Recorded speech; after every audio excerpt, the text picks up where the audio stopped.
everyone, how are you doing? This is MD Tech here with another quick tutorial. In today's tutorial, I'm going to show you guys how to enable the remote desktop connection on your Windows 11 computer. So this should be a pretty straightforward process, guys, and without further ado, let's go ahead and jump right into it. So all you have to do is right click on the Windows Start button, and you want to select Settings. Select on the left side where it says System, and then on the right go down and select where it says Remote Desktop. Remote Desktop, connect to and use this PC from another device using the Remote Desktop app. Go ahead and toggle that to the on position.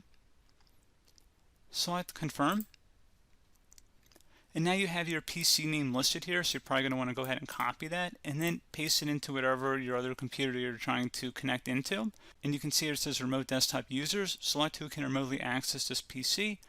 So you would have to give the other user this PC name. So whenever you're connecting, you're going to have to use this PC name when connecting to this computer.